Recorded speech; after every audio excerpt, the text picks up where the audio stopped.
Hi, Scott Morgan here. Today I have the third in my year-long series of echo tips.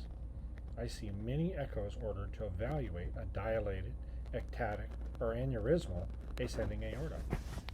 We measure the aorta and the aortic root early in the study, and then we measure the proximal ascending aorta by sliding up a little bit, maybe a couple of interspaces, and angling more medially. And that usually works pretty good for seeing that part of the proximal ascending aorta. Let's say we need a little bit more advanced look at it though. What can we do? Well, we have to get a little creative. The right parasternal window is not just for aortic stenosis. I love using this window when you have a mobile patient and you need better or more complete information. I have found that this view of the ascending aorta compares very well with the chest CT during serial and interval evaluations. Position the probe to attain a long axis of the aorta with the patient turned up into that right lateral position. The arch views can also provide more information when you're looking at the arch diameter at the level of the right pulmonary artery and the descending aortic size.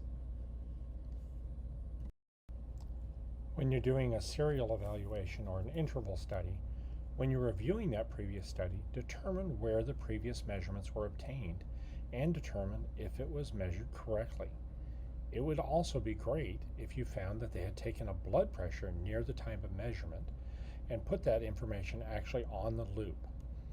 One of the things to be careful about is if your measurements are significantly smaller than the previous study or significantly bigger, you need to check your current blood pressure, and that would be very valuable information, especially if you have something to compare to.